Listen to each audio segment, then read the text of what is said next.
Hello out there, all you awakened tinkers, you little tinkers and your little tinkettes. How are you doing? We are tinkers, aren't we? Pushing against the narrative. Today I'm going to talk about karma. Yeah, I'm going to talk about karma and the karmic law that applies to you and to me. I'll tell you all about it on the other side.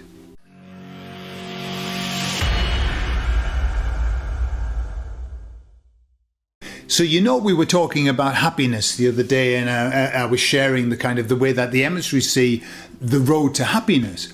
Well, there's something else that's highly, highly linked to happiness, and that is karma. And what the emissaries explained to me a long time ago was this. Right, first of all, let me tell you something.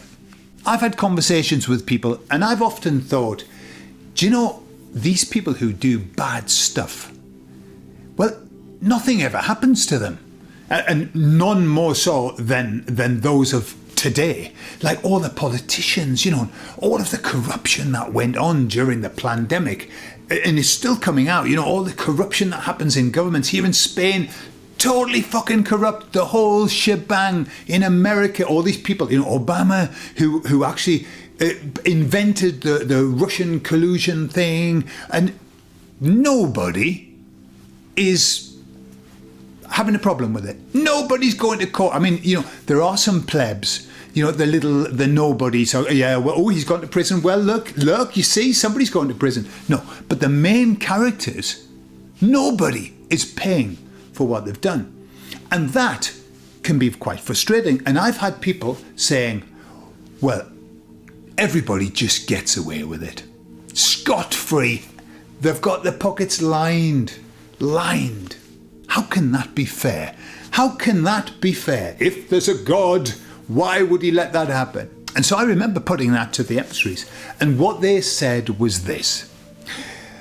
There's a karmic law. The karmic law works like this. If you do good things, if you are, let's say, over the halfway mark of doing good things, then you are rewarded. What are you rewarded with? In this life, you're rewarded. In this life, what with? With happiness, with internal peace and happiness. You feel good about yourself. And it's kind of a link that we have when we are being good. Take the O out, when we are being God, right? Godlike by being good, what happens is we have our connection with divinity. We are connected divinely. And that divine connection, boy, does it make us happy. It's like we remember, oh my God, I'm linked, you're there. And that's why people who do good things feel good, right? It's just the gift that we're given. And remember, every child is given that gift. Every child comes into the world happy. And then it's their choice of whether they're going to hold on to that happiness or whether they're going to lose it for a bit. They're going to lose track of it for a bit. And I think we all lose track of it a bit for a while. Yeah, I certainly did. But I found it again. Thank God it was still there. It was just inside. Just had to look down and clear out all the shit. Right, so when you do bad things, when you do really bad things, then what happens is that connection with divinity is lost. And the karmic rule is that you are not allowed to be happy. Or you can be comfortable. You can have tons of money. You can be surrounded by beautiful things. You can have the biggest houses in the world, the most flashiest cars ever, and you're not fucking happy. Your happiness is taken from you. It is a prerequisite of doing bad. That's the karmic law, the karmic rule. You can't be happy and do bad things. You can be happy and have loads of money. I've worked with people with my clients, people who have nothing, not a cent, and they're happy. And people who have nothing, not a cent, and they are fucking miserable. And I've talked to people I've helped people who've got loads of money and they're really happy. And people who've got loads of money and they are miserable as sin. Why? Does that mean that the bad people, the people who are miserable, are bad? No. What I'm saying is that having things does not make you happy. Being good makes you happy. And then if you have things, even happier, even more comfortable. As the saying goes, money doesn't make you happy, but it does sort out a lot of shit for you. So you can rest in peace. I don't mean that. That means that you have to die, don't you? No. You can be at ease. Better said. That sounds better. Not rest in peace. You can be at ease, knowing that the people who are doing bad things, no matter how much money they make from that, are as miserable as sin. On the inside, they are rotten to the core, and they feel rotten. And when they look at themselves, they can see that they're rotten. So that's the karmic rule.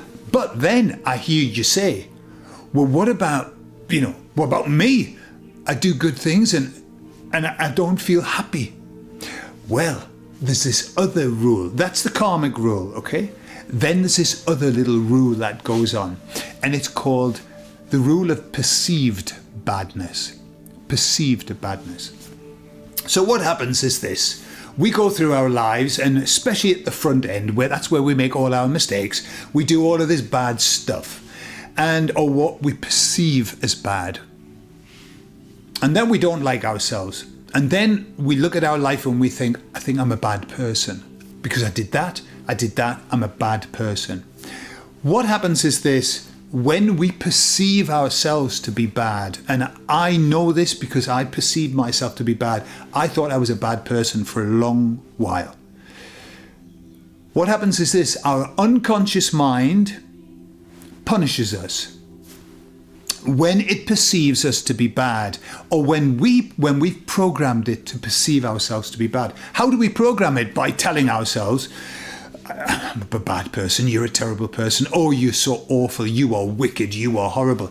This is not unusual. I've heard people say this about themselves, and I've done it as well. Even though I did it, I didn't want to admit it, but I knew it was a knowing inside. I'm a bad person for what I've done. So what happens is the punishment from your unconscious mind for being a bad person perceived is the withdrawal of happiness. Your unconscious mind will not allow you to be happy if you perceive yourself to be a bad person. Why? Because the unconscious mind is completely honest. It is the bastion of honesty. And therefore, if it perceives badness, it will withdraw happiness. That applies to people who lie.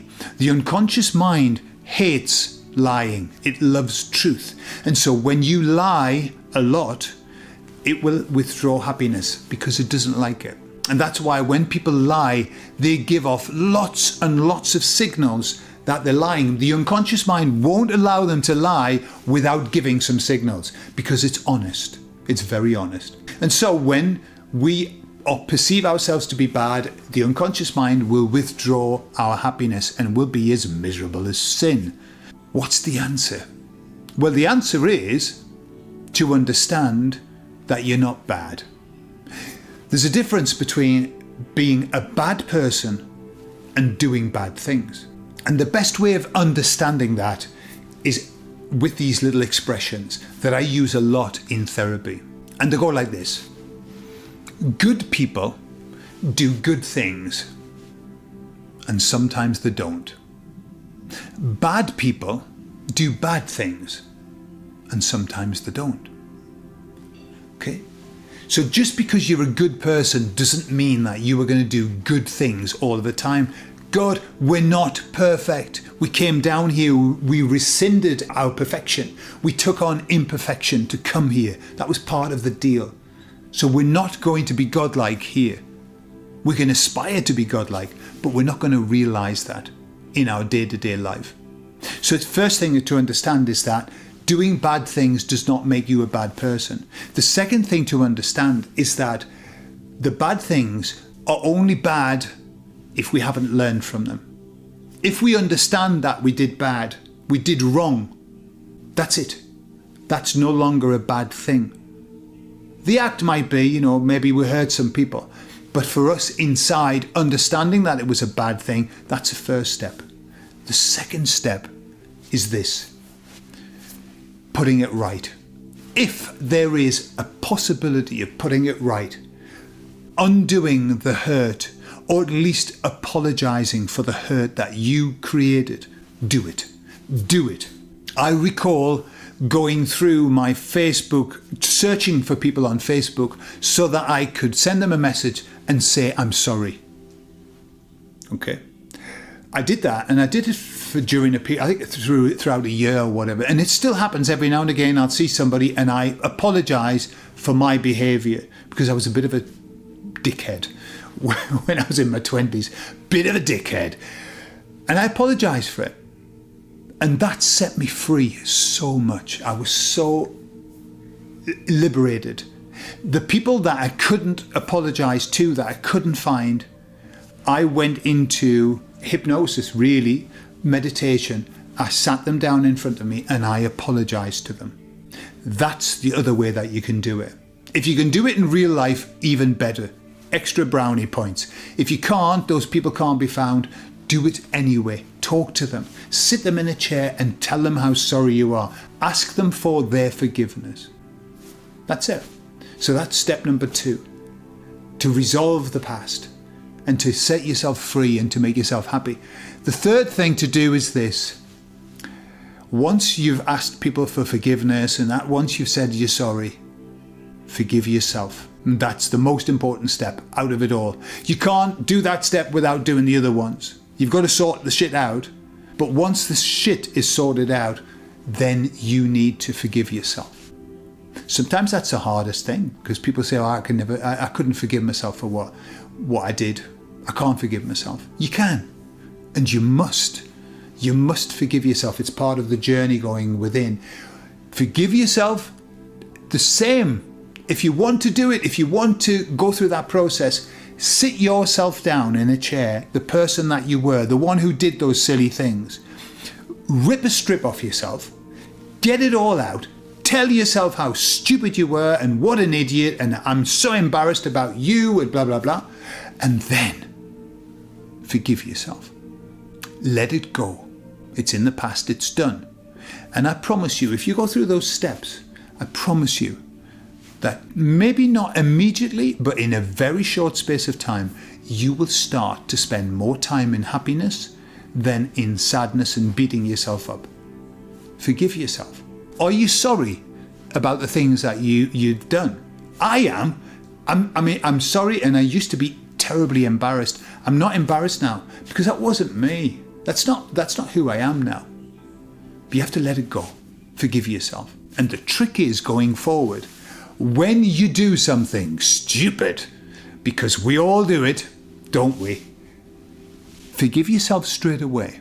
Go through the process. Say sorry to the person or the situation. Say sorry straight away. When you know that you've done it wrongly, say sorry and then forgive yourself. And instantly you let it go and you don't get tied up in that I hate myself. So that's the law of karma. Okay? Bad people are going to be miserable and good. All right? And people who perceive themselves to be bad can be happy once they let it go, once they forgive it all, and once they say that they're sorry. Let me know what you think. Have you gone through this process? I've got a feeling that many of us have already gone through this process and understand the liberation of saying sorry and forgiving yourself. Let me know in the comments. I love you all and I'll speak to you all later. Bye-bye.